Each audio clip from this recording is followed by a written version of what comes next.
اکوڑا خٹک میں ہمارے محترم بزرگ مولانا شیر علی شاہ سے مدذلو کے یہاں دورہ تفسیر کا ختم تھا، تو مجھے بلاتے تھے، رمضان میں جاتے تھے۔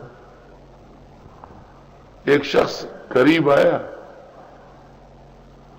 نہیں مجھ سے پوچھتا ہے کہ سنا ہے آپ نے دعویٰ کیا ہے کہ مولانا انور شاہ کے بعد سب سے بڑا عالم میں ہوں، تو میں نے کہا سنتا نہیں ہوں، ذرا قریب آئیو۔ جب یہاں آیا بالکل نزدیک، یہ رچی اوپڑک میں ورگو آگا چه پوشم چې لاس مو ته رسید جوړ مخ مې ته سم ووهلو، کته پرېوتو سټیج نه ورغړېدو، چې بیا لغونه داسې جرأت نه کوي، ته په چا اورېدلی نه وي.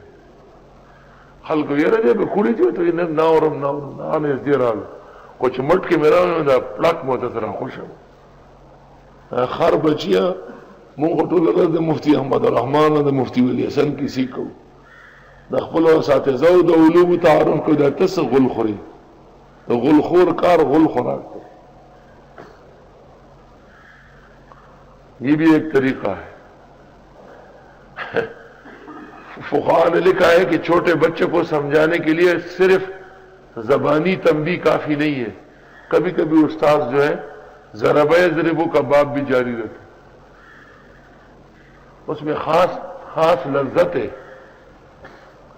جب کیل اندر نہیں جاتا نا تو آدمی ٹھوک دیتا ہے، تو کیل اندر چلے جاتا ہے.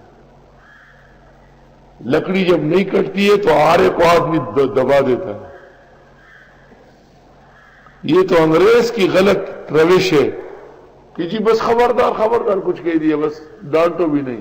تو انگریز کی تعلیم دیکھو، باپ کو ڈیڈی کہتا ہے اور ماں کو پتہ نہیں ڈیوڈی کہتے ہیں کیا کہتے ہیں. یہ ان کے الفاظ ہے اور یہ ان کا تلفظ ہے.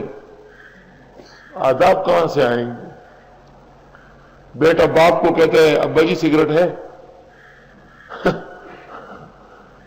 لاڑ تو سگریٹ چلا تھا ماتا رائے کا، اور باپ کو کہتے ہیں ابا جی آپ ادھر سے جوتے اٹھاتے ہیں نا، میرے والے چپل بھی وہیں رکھ لو. اس کو کیا پتہ ہے کہ یہ میرا باپ